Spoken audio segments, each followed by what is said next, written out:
பயமின்றி வாழச் செய்யும் இயற்கை. அவனவன் தன் தன் திராட்சை செடியின் நிழலிலும் தன் தன் அத்திமரத்தின் நிழலிலும் பயப்படுத்துவார் இல்லாமல் உட்காருவான்.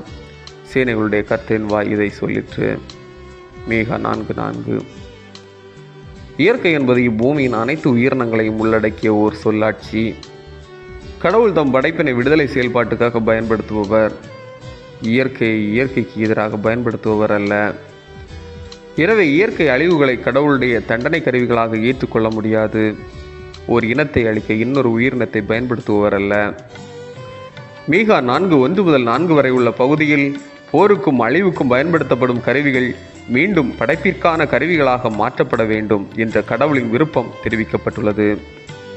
மக்கள் அனைவரும் பயமுறுத்துவார் இல்லாமல் மகிழ்ச்சியுடன் வாழ்வதோடு உழைப்பு சுரண்டல், நிலவள ஆக்கிரமிப்பு எதுவும் இல்லாத ஒரு புதிய உலகினை காணும் தரிசன நிலையை மீகா எடுத்து சொல்லுகிறார். ஒவ்வொருவரும் தமக்கொரு வீட்டையும் தோட்டத்தையும் பெற்று பயமுறுத்தாத ஒரு வாழ்வை பெறும் அழகிய மக்களாட்சியையும் பொருளாதார தன்னிறையையும் மாண்புடைய வாழ்வையும் இணைத்து பேசும் ஒரு தரிசனமாக மீகா விளங்குகிறது. கடவுள் இயற்கையை தம் தெய்வீக வெளிப்பாடாக செயல்பட வைக்கின்றார். இதில் ஏற்றத்தாழ்வுகள் இல்லை. மனிதருக்கு எவ்வளவு முக்கியத்துவம் கொடுக்கப்படுகிறதோ அந்த அளவு இயற்கையின் ஒவ்வொரு பொருளுக்கும் முக்கியத்துவம் கொடுக்கப்படுகிறது. மேலும் கடவுளது பார்வையும் பராமரிப்பும் அனைத்திற்கும் உள்ளது என்பதை அறிந்து இயற்கையை பாதுகாப்போம். நாம் இயற்கையினால் பாதுகாக்கப்படுவோம். ஜெபம்.